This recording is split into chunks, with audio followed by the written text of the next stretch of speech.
You are probably using the wrong armor in Rimworld. I am going to show you why. I'm going to explain to you how armor works, and we're going to run through some examples and put the theory to the test. And then we'll show you some good armor builds for your pawns. First, some of the armor basics. As all of those with a body will know, there are different parts of your body, and different bits of armor cover different parts of your body, from your torso to your shoulders to your arms and legs. But on top of that, what you also have is you have layers, but there are 3 layers. There are the skin layer, the middle, and the outer layer. And different sets of clothing cover different layers and different parts of the body. And now helmets? Helmets are just helmets. 1 layer, they cover your head. Put the best helmet on that you can. All of our pawns today are going to wear standard helmets so that we're just looking at differences in armor. Now, as with everything in Rimworld, different quality armors have different attribute percentages. Better qualities, better attributes. We're just going to look at normal. Obviously, everything scales as a percentage. It's not important here. Higher quality, the better. However, what is interesting is the use of materials in making armor. And not just armor, but clothing as well. That's important to remember.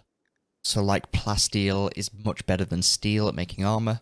All of the leathers and the devil strands have different multipliers to the armor quality and the defense values that are conveyed by that armor. That actually, there are some clothing types which have significantly higher armor levels than some of their standard armor counterparts. And that's really what we're going to look at today. So the important thing to know about armor is how damage is calculated. I'm going to make this as straightforward as possible. The important thing to remember is armor penetration as a percentage is a lie. It's a big lie. 3 steps to how damage is calculated. 1. For every shot, a random number between 0 and 100 is rolled. So your outer layer of armor, specifically if we're getting shot, specifically will be sharp damage. The penetration value of the weapon will be subtracted from that sharp armor value on your armor. This number will be compared against the random number that is rolled from the 0 to 100 that I said in the first step. If the random number is over half of the value of your armor, then the damage is going to be halved. If the random number is under half, it's going to do no damage whatsoever, it's going to be blocked. But if the number is over what your armor is, the armor basically has no effect. And what happens after hitting your outer layer of armor, it then moves on to the middle layer of armor. So if the damage is halved, the same thing is calculated again for half the damage.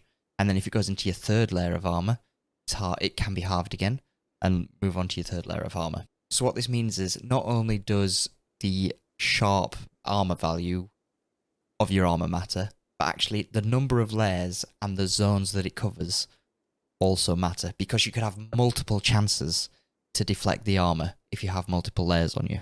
And this plays a big part when you're comparing sets of clothing which can have multiple layers on them versus armor which normally is just one big ass layer.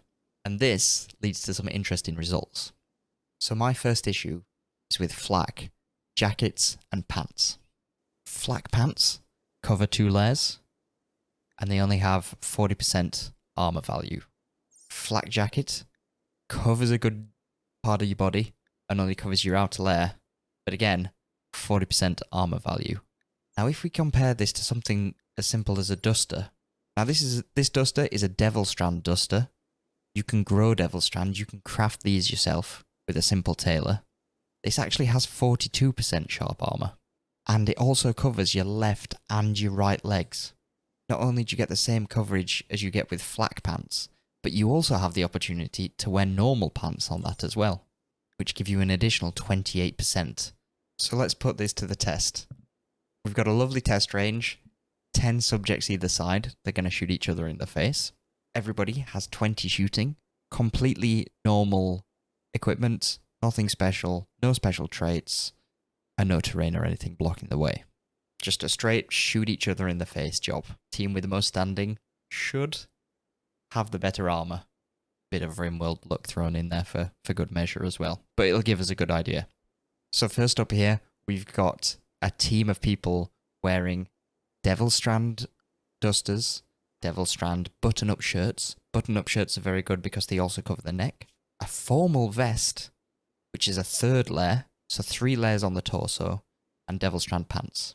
An opposition wearing flak jacket and pants. Standard armor. And so this is what you find. Team Devil Strand wins. Those extra layers, that slightly better armor, more rolls, chances to deflect the bullets, ends up with more people alive. Who needs to waste all that steel when you can just grow some Devil Strand? Easy. Now, the first guys wearing armor weren't actually wearing any shirts under their flak armor. So to make it fair, gave them some shirts as well. Ran the test again, similar results. Team Devil Strand wins. Take home, flak armor sucks. What doesn't suck, however, is the flak vest. 100% armor against sharp damage. So this means that even if your random roll is like a 95, you're still going to get some effect of your armor, especially if you include more layers over that, because it only occupies the middle layer. So again, you can put a duster over that. You can wear a shirt under it. Flak vest, big fan. Just to prove that this is a thing, 5 with a flak vest, 5 without the flak vest. Guess who wins? Pretty comprehensive. So I found this interesting as well. Steel plate armor. Its highest percentage armor is again sharp damage, so yeah, you could use it against bullets. 65% sharp armor. However, again, it occupies the middle and the outer layer, so it's competing against our duster and our vest. Does 65% over 2 layers. This is only going to be calculated once, versus the 2 values of our Devil Strand, which is 42% and 28% over 2 layers. So here's steel plate guys versus vest guys. So steel plate guys just win it. So this also means that maybe you could even go steel plate over flak. Especially over the flak jacket and pants. But not the flak vest. We still love the flak vest. So what about the big fancy armor? What about Cataphract Armor? Can we put something together that's as good as Cataphract Armor just using multiple layers? So using a rarer material in Thrombo Fur, which, as by the graph, gives you a over 2 times multiplier to your armor, we can get 62% damage protection from our duster. And this applies throughout the whole clothes. So here we go. Thrombo Fur shirt, flak vest, Thrombo Fur duster, Thrombo Fur pants. Can we outdo Cataphract Armor? Let the test roll. Well, I make that 5 apiece. Not bad. Maybe, if you can get your hands on Thrombo Fur more than you can make Cataphract Armor. Tailoring, man. Tailoring early game is the way to go. And in fact, even if we up that up, if we change out our low penetration weapons for a higher penetration charge rifles, we also find that you still get a very similar outcome. And this all ties in quite nicely with how our weapons work. So if you want to know about the best Rimworld weapons for which tier, check out the video here.